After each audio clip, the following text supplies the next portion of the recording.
નમસ્કાર, આપ જોઈ રહ્યા છો spark today news. Department of human development and family studies, faculty of family and community sciences ખાતે બાળકો દ્વારા વિવિધ વિષયો પર પરિયોજના કરવામાં આવી છે, જેમાં બાળકો દ્વારા કરેલ વિવિધ પ્રવૃત્તિઓનું પ્રદર્શન યોજાયું.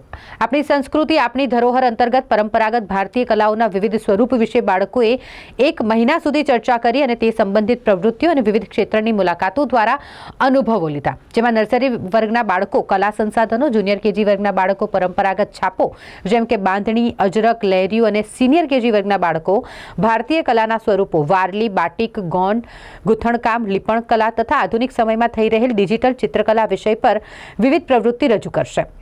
7 અને 8 એમ 2 દિવસ આ ખાસ પ્રદર્શનનું આયોજન કરવામાં આવ્યું છે. આ પ્રદર્શન જાહેર જનતા માટે ખુલ્લું રહેશે. 2 દિવસ બાળકો દ્વારા કરેલા સુંદર કલાકૃતિઓ નિહાળવા માટે આપ સૌ તેનો લાભ લો તે માટેનું ખાસ કરીને આમંત્રણ પાઠવવામાં આવ્યું છે.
Hello, good morning. મારું બાળક અહીંયા સિનિયર કેજીમાં ભણે છે. ચેતન બાલવાડીમાં 3 વર્ષથી મારું બાળક ભણે છે. આ લોકો દર વર્ષે પ્રોજેક્ટ અપ્રોચ નામની એક એક્ટિવિટી કરે છે કે જેમાં બાળકોની પ્રવૃત્તિઓ, બાળકોની કળા અને બધું એ લોકો પ્રદર્શિત કરે છે.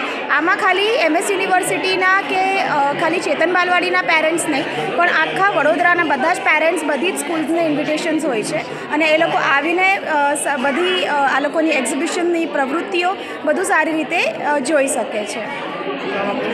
ભૂમિ આ ચેતન બાલવાડી છે. ચેતન બાલવાડી એ department of human development and family સ્ટડીઝની લેબોરેટરી નર્સિંગ સ્કૂલ છે, પ્રાયોગિક શાળા છે. તો આમાં એવું છે કે દર વર્ષે બાળકો એક વિષય નક્કી કરીને આખા મહિના દરમિયાન એ વિષય પર સંશોધન કરે છે, નાના રિસર્ચ જેને કહીએ. બાળકો એ વિષય વિશે શું જાણે છે એ માહિતી એકત્રિત કરવામાં આવે. પછી એ વિષયને લગતું બાળકોને બીજું શું જાણવું છે એ અમે બાળકોને પૂછીએ. પછી જે કંઈ બાળકોને જાણવું હોય તે જાણવા માટે આપણે ક્યાં જઈશું, ત્યાં એ જગ્યા પર જઈશું તો ત્યાં શું કરીશું, ત્યાં આપણે જઈને શું પ્રશ્નો પૂછીશું, એ બધું બાળકોને પૂછવામાં આવે. ને બાળકો જે પ્રમાણે જવાબ આપે એ પ્રમાણે આખો 2 અઠવાડિયાનો પ્રોગ્રામ નક્કી કરવામાં આવે. ધારો કે આ વખતનો જે વિષય છે એ છે ભારતીય સંસ્કૃતિ અને આપણી ધરોહર. આપણી સંસ્કૃતિ, આપણી ધરોહર. સો નર્સરી ક્લાસના બાળકો બહુ જ નાના છે, એટલે એ લોકોએ જુદી જુદી જે કળાના સાધનો છે, સંસાધનો, ક્રેયોન્સ છે, પેન્ટ્સ છે, માટી છે, એના ઉપર આખા સંશોધનો કર્યા.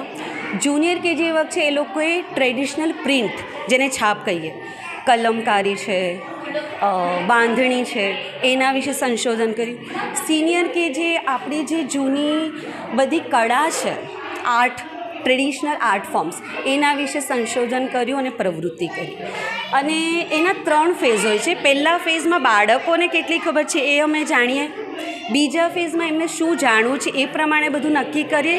ત્રીજા ફેઝમાં એક્ઝિબિશન ઓર્ગેનાઇઝ કરીએ, જે બાળકોએ કરેલી બધી જ પ્રવૃત્તિનું ડિસ્પ્લે કરવામાં આવે છે અને બાળકો સમજાવે છે કે એમણે શું કર્યું છે આ બધી પ્રવૃત્તિ. 2 દિવસ રાખ્યું છે આ પ્રદર્શન. આજે છે શુક્રવાર 10 થી 12 અને કાલે 10 થી 12નો સમય છે. હા, બધા માટે ઓપન છે. બધી સ્કૂલ્સના ટીચર્સ, પેરેન્ટ્સ બધા માટે આ પ્રદર્શન ખુલ્લું છે. મારું નામ છે પ્રીતિ ધરપલે. હું બાલવાડીમાં છેલ્લા 25 વર્ષોથી કાર્ય કરી રહી છું અને હું નર્સરી ક્લાસની વર્ગ શિક્ષિકા છું. મારું બાળક અહીંયા ભણે છે. અહીંયા અલગ અલગ એક્ટિવિટીનું હમણાં આયોજન કર્યું છે. એમાં એમનું જે 1 મહિનાથી ચાલતું હતું અલગ અલગ રંગો વિશે જાણવાનું ને શું છે, તો એ નર્સરીમાં ભણે છે. તો એ અલગ અલગ નાના બાળકોને કયા રંગ કરવાના, મોટા બાળકો હોય તો કઈ રીતે, શું કામ નાના બાળકોને મોટા રંગ કરવાના, હાથ પકડાય એ રીતે, એ એક્ટિવિટી માટે કઈ રીતે કરવાનું એનું સારી જાણકારી આપી છે. મારું નામ ચિંતન સાંગાણી.